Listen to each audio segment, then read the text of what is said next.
Nahiwa ang katawan ng gray nurse shark na yan sa Australia dahil sa tila malaking singsing na sumuot dito. Nakunan niya noong Marso ng mga divers sa New South Wales. Pangitain daw ito ng matinding polusyon sa dagat, lalo na ng mga basurang plastic. Kaya panawagan nila sa publiko, iwasang magtapon sa tubig. Iimbestigahan na raw ito ng mga otoridad. Muli na namang binuntutan ng puwersa ng China sa West Philippine Sea ang paghahatid ng tulong sa ating mga mangingisda sa loob ng ating teritoryo. Mula sa Quezon, Palawan, nakatutok live si Mav Gonzalez. Mav? Ivan, kahit may pangaharas mula sa China Coast Guard ay tagumpay ang payaw-laying mission ng PCG at BFAR kasama mga Pilipinong mangingisda dito sa Recto Bank. Lumayag nitong Martes ang Bureau of Fisheries and Aquatic Resources o BFAR at ang Philippine Coast Guard para sa Food Security Mission at Maritime Patrol sa loob ng West Philippine Sea.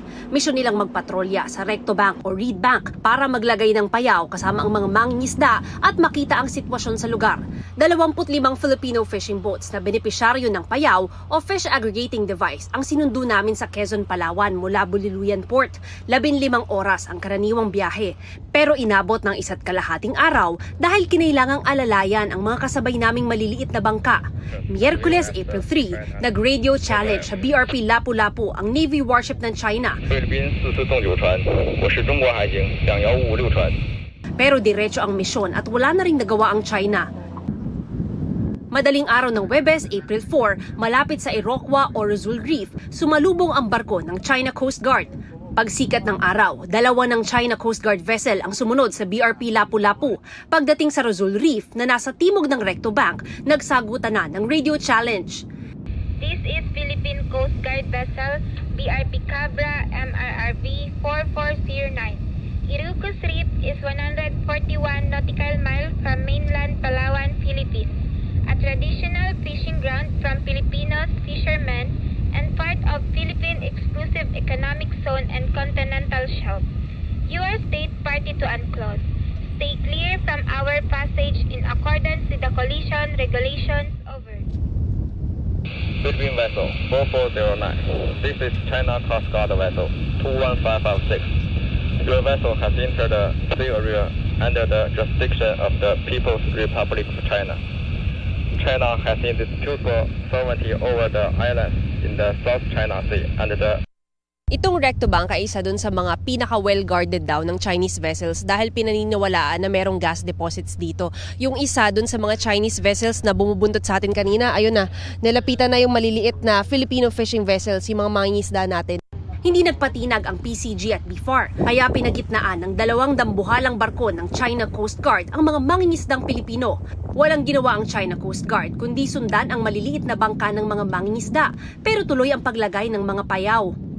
Yung kulay pula na parang capsule na nakasakay dun sa bangka, yan yung tinatawag nila na payaw. Yan daw pagka hinulog mo sa tubig, makaka-attract ng mas maraming isda. Pero mga 2 to 3 months pa bago ito mapapakinabangan. Ngayon, pag successful ito dito sa West Philippine Sea, susubukan din ito ng mga mangingisda naman sa Mindoro. Sa isang punto, pinaalis muna ang media sa harapan ng BRP Lapu-Lapu. Tinauhan na kasi ng China Coast Guard ang water cannon nila, pero hindi naman ito ginamit. Habang inilalagay ng mga mangingisda ang mga payaw, ilang beses lumipad sa paligid ng Recto Bank ang Poseidon aircraft ng Amerika na ayon sa PCG ay walang koordinasyon sa kanila. Sinusubukan naming kunan ng pahayag ang Amerika kaugnay nito. Buong araw kinabit ang 10 payaw, buong araw rin sumusunod ang China. Minsan nagmamasid, minsan lalapit na lang. May mga pagkakataong nagsagawa ng dangerous maneuver sa BRP Lapu-Lapu ang China Coast Guard habang nakaporma ang water cannon nila. Ang pinakamalapit, nasa 100 yards na lang. Bago dumilim, naglayag na pabalik sa Palawan ang misyon. Hindi na sumunod ang China. Our assessment of the Chinese Coast Guard for the National Task Force West Philippine Sea and for the Philippine Coast Guard is that ang Chinese Coast Guard, it's not true na it's only the resupply operation that they are preventing the Philippine government from carrying out. But they are also, do not hesitate to prevent the Filipino fishermen in enjoying our resources in the West Philippine Sea. We can expect the Chinese Coast Guard, whether it's a military operation like the resupply operation in Ayungin Shoal or ordinary Filipino fishing boats, they will still be harassed and they will not hesitate to use their maritime forces. Magtitimpi pa rin daw ang Pilipinas alinsunod sa direktiba ng Pangulo. But it doesn't mean na hindi rin kami nagagalit, hindi rin kami naiinis, hindi rin kami naproprovoke to respond to such aggressive behavior of China.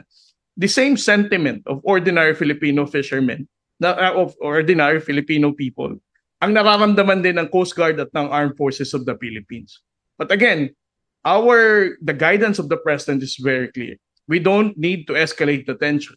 We just have to deal with them professionally. Because again, kung anong gagawin natin, makikipag-water cannon din, magdi-deploy tayo ng Navy warship. This is what actually China wants us to do. To pressure the national government to deploy warships, to escalate the tension. Because we can expect them that the moment we give them that opportunity, tataasan nila lalo ang level ng tension na baka we will be more surprised na we allow them to justify to send their PLA Navy warships. Ivan, yung mga mangingisda na nakausap naman namin dito sa Quezon, Palawan, ang sabi nila kahit natatakot sila, ipupunta pa rin daw sila sa Recto Bank dahil doon sagana ang huli. Ivan? Maraming salamat, Mav Gonzalez. Mga kapuso, patuloy na tumutok sa mga balita. Mag-subscribe sa GMA Integrated News sa YouTube. Sa mga kapuso abroad, samahan nyo kami sa GMA Pinoy TV at www.gmanews.tv.